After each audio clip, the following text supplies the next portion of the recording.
Hello. We come now to the second artist in my trilogy on the three great Venetian Renaissance painters, Tintoretto. He was known for his speed and the boldness of his brushwork. In fact, at the time, he was known as Il Furioso The Furious. He's characterised by his muscular figures, his dramatic gestures, and the bold use of perspective. This is self-portrait he painted when he was 70. But let's go back and have a look at his life. But first, he was one of three, as I said, great rivals. This is Titian, the oldest. Then, in terms of age, the second was Tintoretto, and then Veronese. All three were brilliant, ambitious, fiercely competitive, and they all competed for primacy in Venice at the time. Tintoretto was about 30 years younger than Titian, and he was born Jacopo Robusti, and he was later called, as I said, Il Furioso because of his phenomenal energy and boldness and speed. He was the eldest son, some say, of 21 children, but that hasn't been verified. His father was a dyer, or tintore, hence his nickname Tintoretto, which means little dyer or dyer's son. And he began painting on the walls of his father's workshop when he was a young child. He was an apprentice to Titian, but according to his biographer, he was only apprenticed there for a few days. We don't know why. Some say, one of his biographers said that Titian was worried about training a rival, and within a few days he could tell how great Tintoretto was going to become. More likely, their personalities clashed. They just had arguments. But a mutual dislike seemed to take a firm hold between them, and Titian's dislike for Tintoretto continued throughout his life, and he attempted to outdo or thwart Tintoretto in all ways, even trying to prevent him from receiving commissions. Although the other way round, Tintoretto, on his part, seemed to have respected Titian's mastery, his skill. But after leaving Titian's workshop, where he was only there for a few days, he didn't join another workshop. So he's in fact mostly self-taught, and he had to build a reputation for himself based entirely on his own skill rather than being seen as someone who had worked for one of the recognized masters. We can imagine Titian, Tintoretto and Veronese walking through St. Mark's Square, which you can see in the centre of this picture. It's changed little since then. On the left, there is Jacopo Sansovini's biblioteca or library, and building work started in 1537 when Titian was in his 50s, Tintoretto was 19, and Veronese was still a boy of 9. You can see directly in front of you here two columns. That area, the quay or pier in front of the lagoon, is called the Molo, and the columns are celebrating the two patron saints in Venice. On the left is Saint Theodore, the patron saint of the city before Saint Mark, and the one on the right has on top a winged lion, the Lion of Venice, which is the symbol of Saint Mark. The columns and the sculptures on top have a long history. They go right back to the lion, for example, goes back to about 300 BCE and comes from southern Turkey. But the columns were erected about 1268, so by the time of these three artists walking around St. Mark's, they had been there for some 300 years. Gambling was permitted. In fact, it was the only place it was permitted legally between the columns, and the place between the columns is where public executions took place at the time.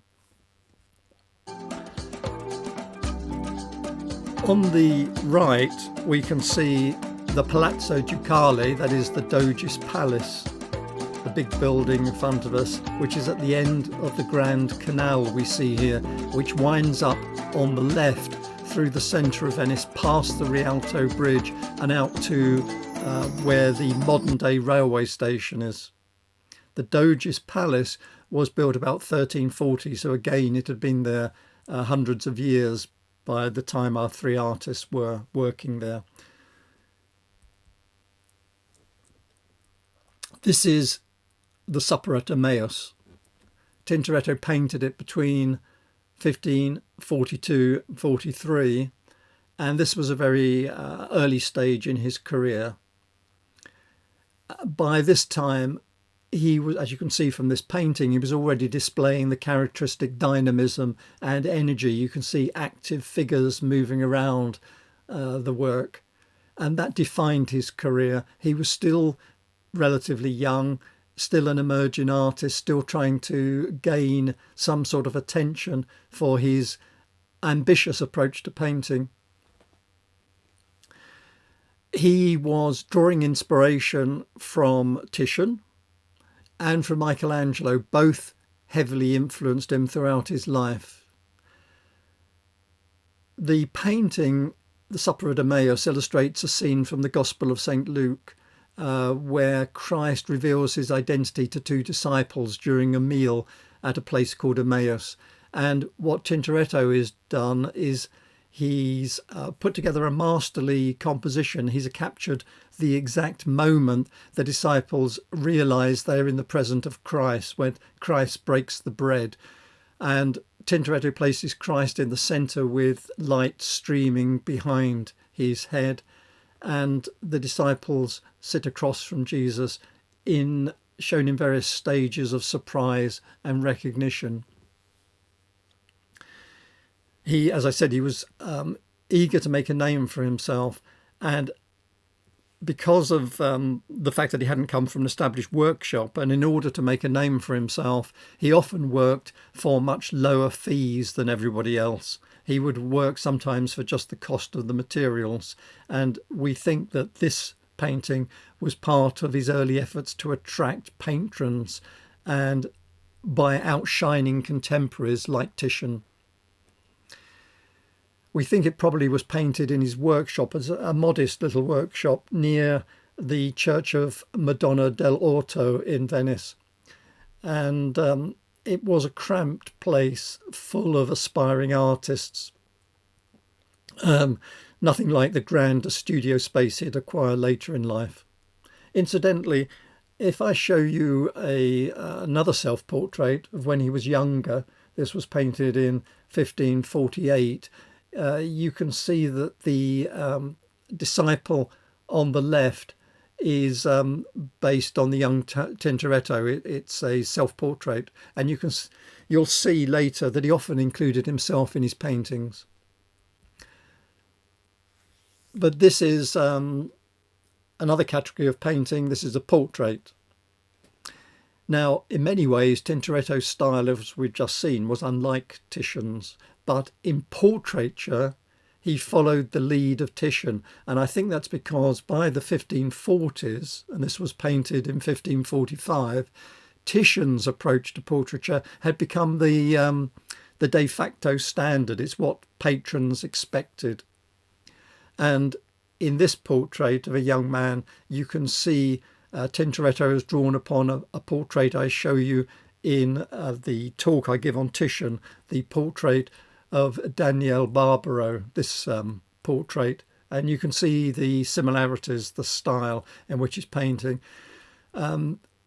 Titian has been described as exhibiting less psychological depth than Titian.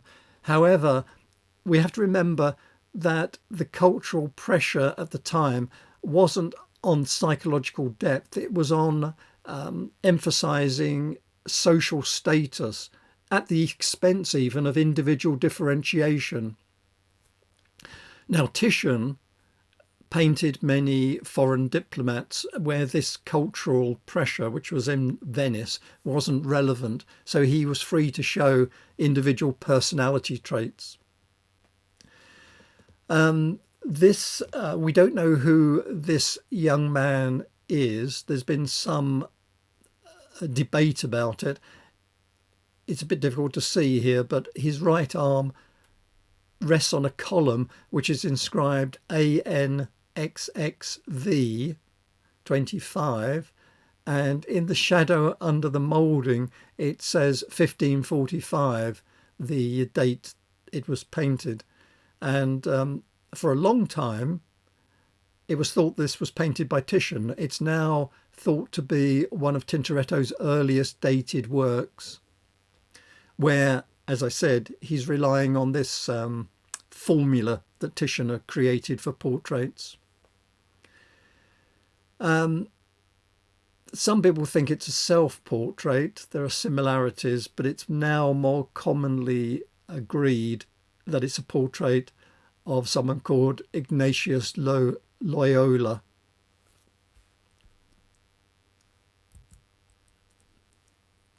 A very different work, St. Mark's Body Brought to Venice.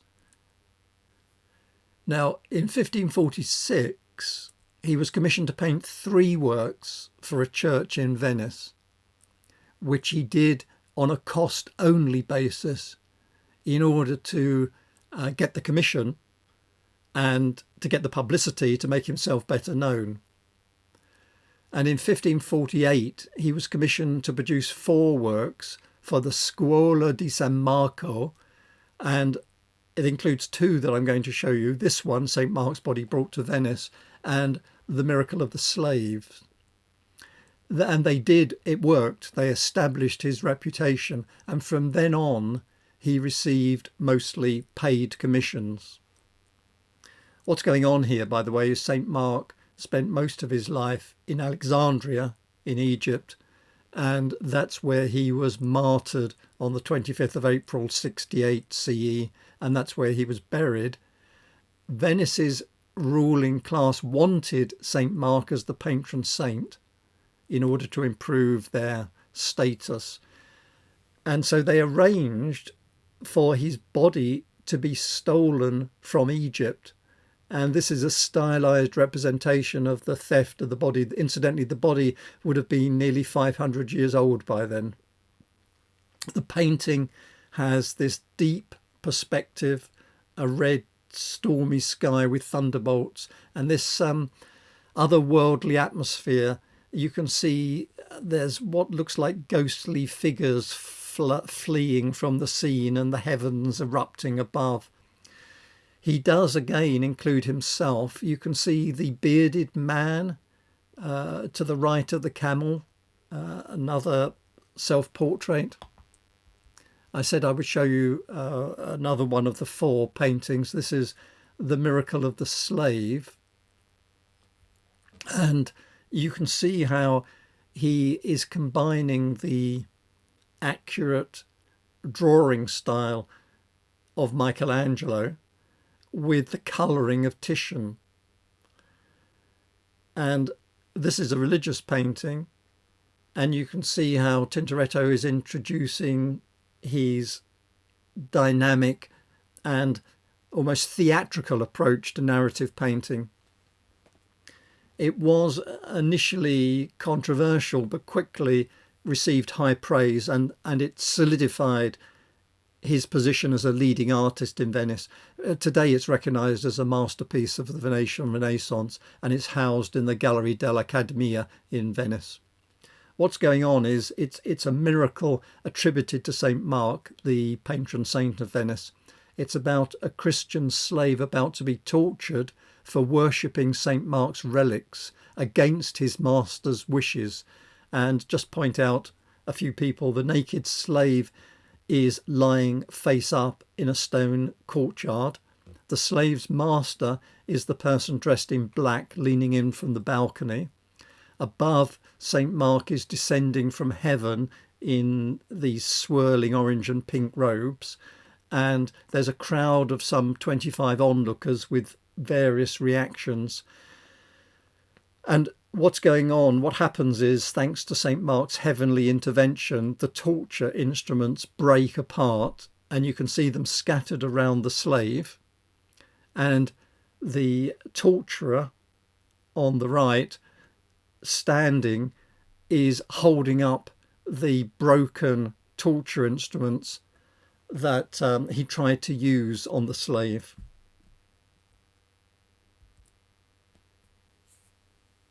Venus, Mars and Vulcan. Now, Tintoretto was a prolific, in fact, a very prolific painter. And because of the speed at which he worked, he was known, as I said, as Il Furioso. And he created this work in 1551 when he was 33 years old.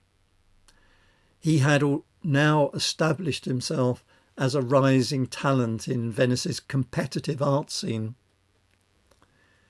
And what he's depicting here is a scene from classical mythology. It's an adulterous affair between Venus, the goddess of love, and Mars, the god of war. Set in a bedroom, Venus lies on a couch, and you might have already spotted Mars. He's on the right, hiding under the bed, still wearing his helmet. Venus's husband Vulcan, who's the god of fire and metalworking, has just entered the room unexpectedly, and he's insultingly examining Venus to see whether, as he fears, adultery has actually been committed. And Mars, as an amusing touch, is on the point of being given away by Venus's little lapdog down the bottom there, barking at him. Meanwhile, the god of love, Cupid, who's not entirely blameless, I believe he fired an arrow at Venus, is pretending to be asleep. This is in the Mannerist style, which I've given a talk about, where it's characterised by dynamic composition, dramatic use of light and shadow, and energy in the picture, and almost distorted, elongated and twisted body positions. The dog, incidentally, that I mentioned is believed to be modelled after Tintoretto's own pet, and he's included it, I think, to blend the mythological, fantastical with elements from everyday life.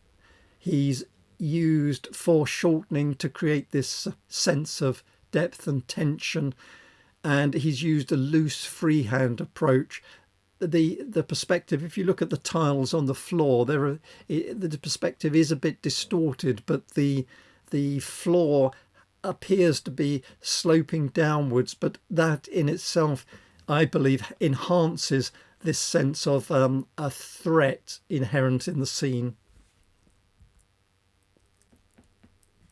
This is the presentation of the Virgin, 1552-53. He was 34 years old, and as I said, seen to be an upcoming rising talent. He was commissioned by a church, the Madonna del Orto, which was in fact his local church, and he would later create some of his most monumental works there. The story is apocryphal story of Virgin Mary's presentation at the temple as a young girl. She's the little girl at the bottom of the steps. And Tintoretto's composition is a tour de force of perspective and architectural fantasy. We see the little girl at the bottom ascending this grand staircase surrounded by a multitude of onlookers set against a backdrop of imposing classical architecture. Here you can see the bold brushwork, dynamic composition, the energy, the skilled handling of light and shadow to create depth and drama. I should point out that there's several anachronistic elements, which in fact we find in his and in many Renaissance paintings. The architecture and the clothing are 16th century Venice. They're not ancient Jerusalem. There wasn't usually an attempt to show people or show architecture of the ancient world. It was a common practice in order, I think, to make biblical scenes more relatable to contemporary viewers. There is a source that says Tintoretto used his daughter Marietta as the model for the young Virgin Mary. There is a mystery surrounding Marietta. The same source claims she was born out of wedlock to a German woman that Tintoretto loved some years before he married Faustina, who was the daughter of a distinguished Venetian family. But more of that later. There's a self-portrait. Tintoretto is one of the onlookers in the crowd, and possibly the figure wearing a red cap is a portrait of his rival Titian, who, although Titian continued to talk down Tintoretto, Tintoretto seems to have continued to revere the older master. By the way, the final point, notice there's a sort of line down the middle of the picture. It looks as though it's in two halves. Well, if you'll notice that, you're right. It was painted originally as two separate vertical halves, and they've now been stitched together. The reason for that is that it was painted to cover the two outside organ wings, or wings of an organ. So it's now been joined together.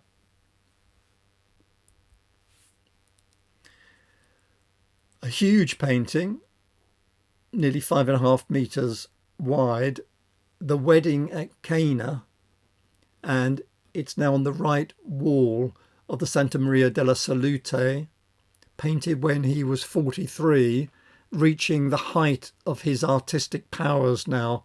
It's a significant painting in his career because it demonstrates his ability to handle large-scale commissions with confidence and creativity, and it paved the way, as we shall see, to even more ambitious and larger projects, such as his monumental work for the Scuola Grande di San Rocco, which would begin in just a few years later in 1564. Here, Jesus, you can see at the very end of the table with the Virgin Mary to the right, leaning in towards him. The cups are empty because the artist is showing the moment that comes right before the miracle of turning water into wine for the wedding feast. And if you look at the three women nearest us at the end of the table, let me enlarge them there. They are looking down at a wine jug, which is now full of wine, not water. So they're looking in amazement. It's thought the character on the left with a beard, the one with orange clothing, is another self-portrait of Tintoretto. And the person standing between Jesus and the Virgin Mary is the commissioner of the painting. And around the table, there are a lot of other famous Venetians portrayed. In fact, it's thought that his favourite daughter, Marietta, is on the right of the table, near or opposite the groom, who is been painted with the features of the Spanish King Philip II. And because this was painted in 1561, the previous year, 1560, is when he married Faustina de Vescovi, daughter of a Venetian nobleman, and he was a guardian grande of the Scuola Grande di San Marco, which we'll come to in a moment. she bore him 3 sons and 5 daughters, excluding Marietta, who, as I said, we believe was born out of wedlock to another woman, a German woman, who he'd fallen in love with. Now, Marietta worked in her father's workshop, but as a woman, she couldn't conduct business in her own right, and as an apprentice, she often went with Tintoretto dressed as a boy. But later, she did become well known and was described as one of the most illustrious women artists of her time. And she was described as having the same skill as her father. She was her father's favourite, and sadly died before her father, leaving him distraught towards the end of his life and leading to a decline in his work.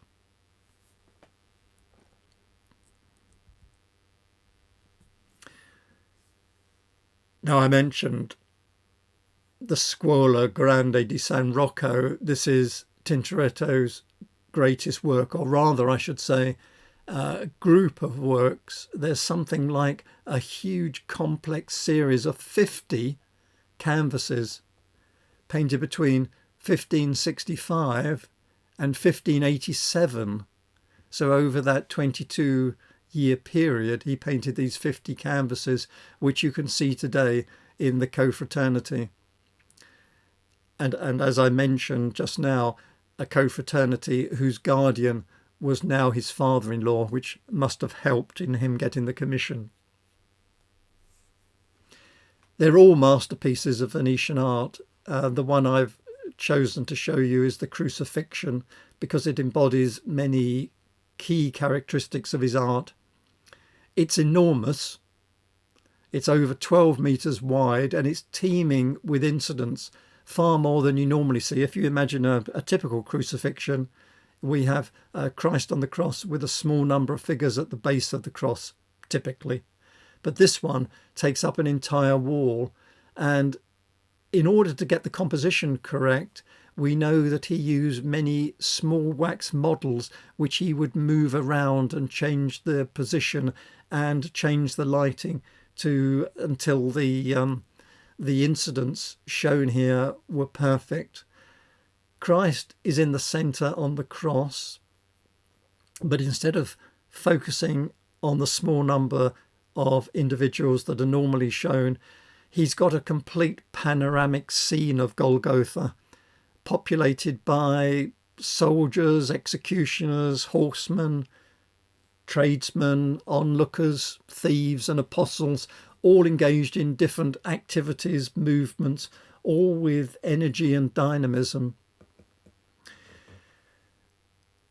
And unusually, he's also included the 2 thieves that were crucified at the same time of Christ and which are mentioned in the Bible. One you can see is being nailed to a cross and the other is being raised.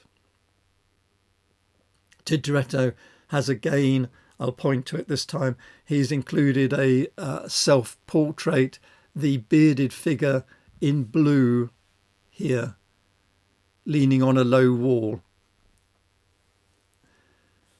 And a lot of the figures are, again, dressed in 16th century Venetian fashion rather than biblical attire.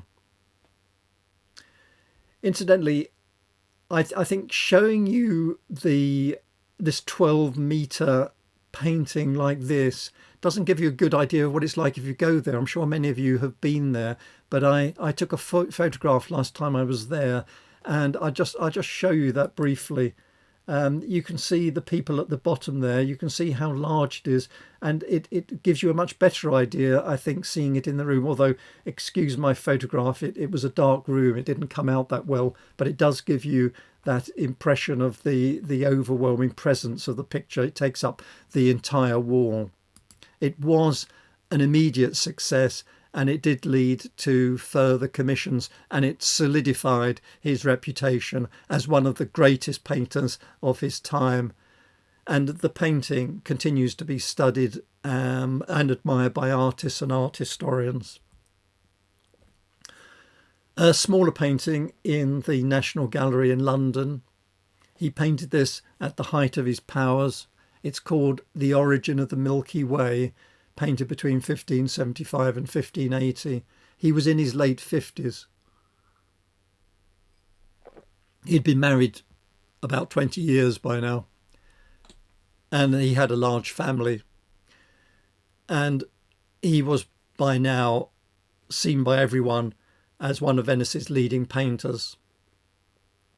And he completed this major commission at San Rocco.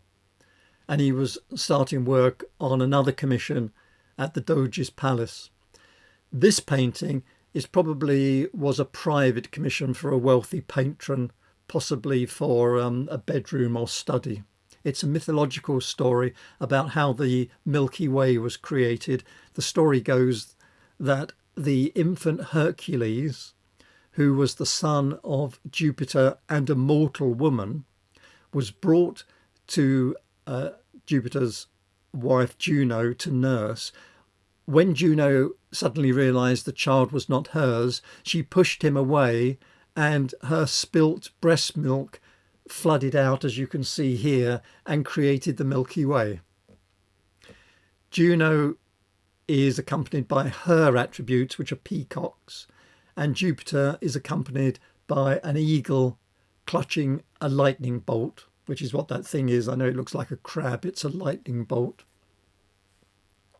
The painting was actually, obviously before it entered the National Gallery, had been cut down by about a third, but luckily a copy was made of the painting before it was cut down, and this is the copy of the original painting.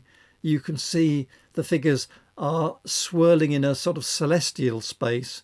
They're not grounded, and below them there's a reclining nude woman in front of a mass of water, possibly a sea. So a more complete representation of the mythological scene.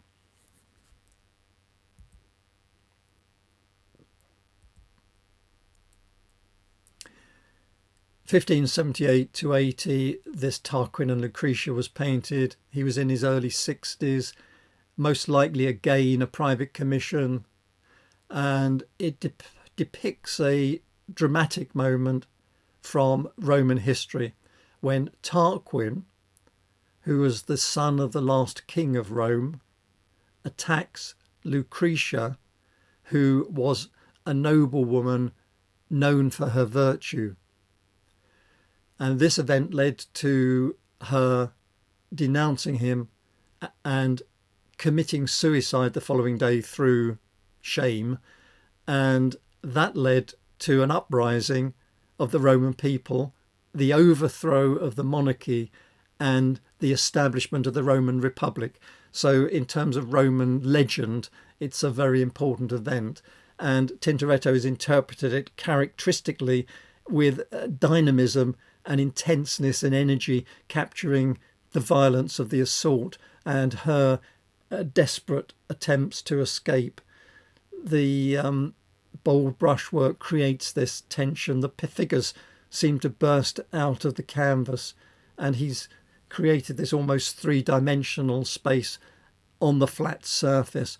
He's chosen to capture the most violent moment. There's a pillow flying through the air towards us at the bottom. Her pearl necklace has broken apart. We can see the beads on the floor, and the fabric and carved post of the bed's canopy has collapsed around them.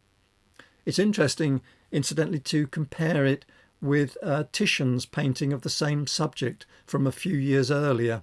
I think possibly Titian wins on colour, but Tintoretto wins on the energy and dynamism he brings to the picture.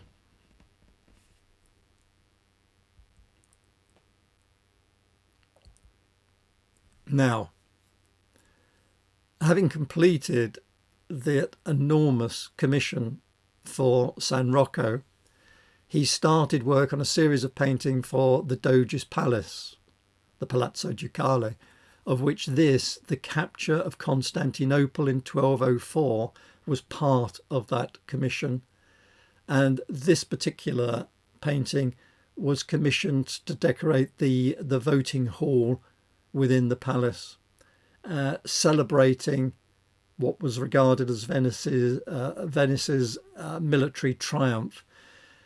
It's the Fourth Crusade, and it's showing the capture of Constantinople, which was a pivotal moment in Venetian history as it greatly expanded the city-state's power and influence.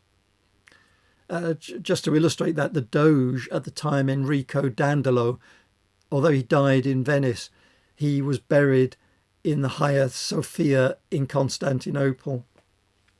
In fact, what I call the capture, which is the title, involved terrible looting, rape and pillage of the city. Controversial, better known, I think, as the sack of Constantinople was a better title. And the Constantinople was many treasures were stolen from the city, including the 4 horses that were placed on the facade of St. Mark's Basilica. And although the horses you see there today are replicas, the originals you'll find if you go inside St. Mark's Basilica. As usual, Tintoretto included a self-portrait amongst the Venetian soldiers, and the ships and the armour shown are more representative of 16th century Venice than 13th century Constantinople.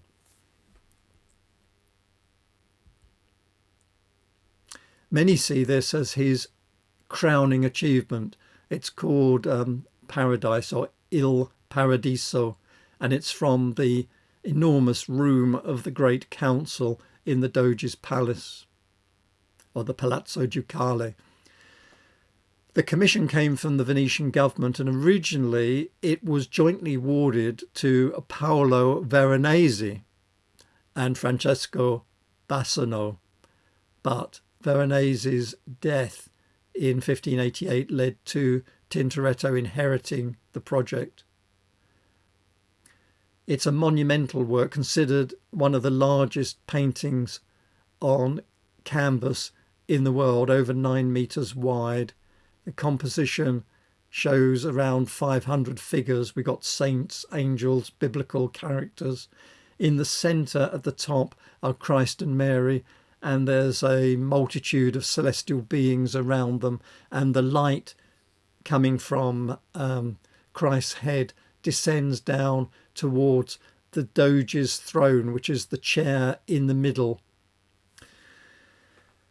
You can see again his distinctive style very clearly here: dynamic composition, foreshortening, the dramatic use of light and shadow.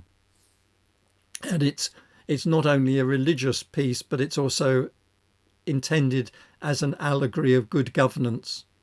And it's intended to remind the Venetian council who sat in this room of their heavenly ordained responsibilities. He was helped by this stage. Tintoretto, because of his advanced age, was unable to complete the work alone, and he used his son Domenico to help him, and his son played a significant role in finalising the painting.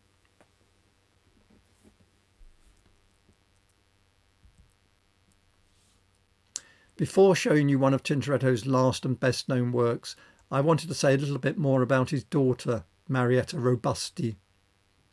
We don't know when she was born. I think the best evidence is on her death certificate. She died in 1590. It states her age as 30, which would put her birth in 1560, many years before Tintoretto married.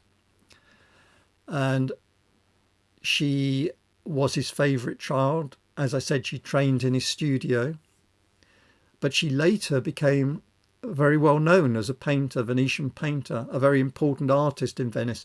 In fact, her fame spread across Europe.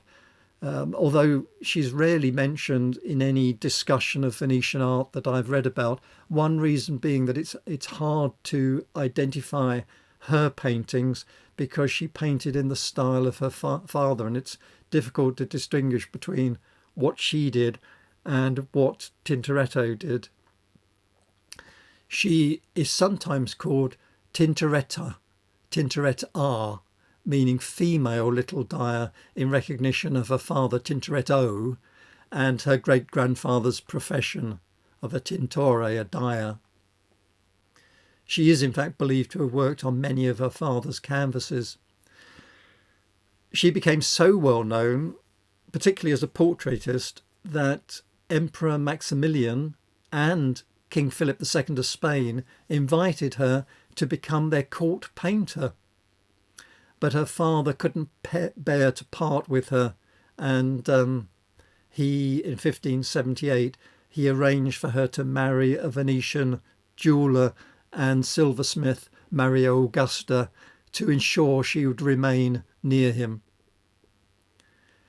After her death, one of the biographers of Tintoretto, Carlo Ridolfi, stated that she was one of the most illustrious women of her time, having the same skill as her father, with a brilliant mind like her father, to quote Ridolfi.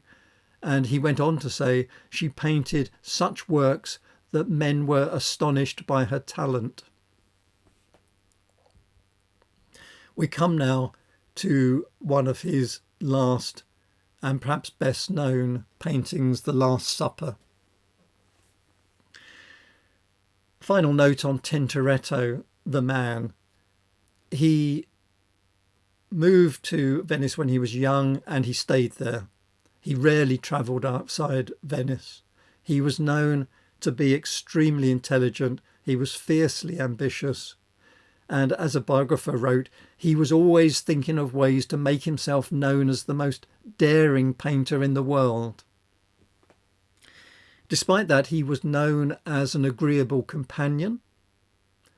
But even to his best friends, he kept his working methods secret. He wouldn't allow anyone other than his workshop to enter the workshop.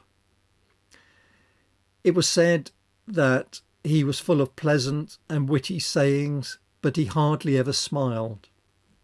And by 1592, the date of this painting, he was widely recognised as one of Venice's greatest painters. And he'd completed, as we've seen, numerous commissions, and many more than I've had time to show you, for churches, confraternities and the Venetian state. The commission for this one, The Last Supper, came from Benedictine monks of San Giorgio Maggiore when they were renovating the church under the direction of the architect Andrea Palladio. It's a masterpiece, this painting of his late style. The dramatic use of light, perspective, the unconventional composition, this dramatic diagonal table across the canvas, showing Christ's last meal with his apostles. The table creates this sense of depth and movement. Christ is further back than is normally shown. The apostles are also pushed to the side. Servants and everyday objects occupy the foreground. There's a lot going on. It's both an everyday physical drama and a strong sense of the spiritual. So we have supernatural elements. Look at the translucent angels swirling in the roof of the room, adding a mystical dimension, combined with the day-to-day fruit and food and wine being served to Christ and the apostles. Again, it's worth noting Tintoretto's son, Domenico, likely assisted him in the creation of this work, and Tintoretto, by this stage, was relying more heavily on his workshop. And remember, 1590, his favourite daughter, Marietta, had just died.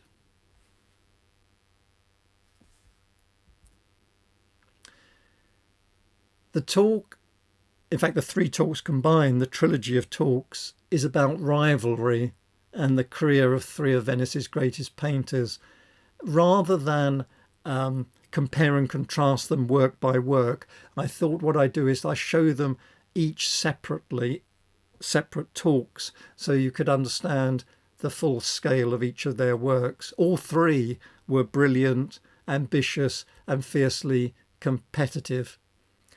Tintoretto was bold, energetic, and defiant. And on his studio wall, he wrote, "The draftsmanship of Michelangelo and the colour of Titian." So in terms of the paragone of disegno, that's drawing, and colour, which is the most important, line, drawing or colour, Tintoretto chose to emphasise the fact that his work combined both. As he put it, the draftsmanship of Michelangelo and the colour of Titian. His contemporaries admired and criticised the speed at which he painted and the unprecedented boldness of his brushwork. He's characterised by muscular figures, dramatic gestures, and a bold use of perspective, which is characteristic also of the Mannerist style. And many people have seen Tintoretto's work as foretelling the Baroque artists like Caravaggio, Peter Paul Rubens, Tiago Velázquez, from the period roughly 1610 to 1750.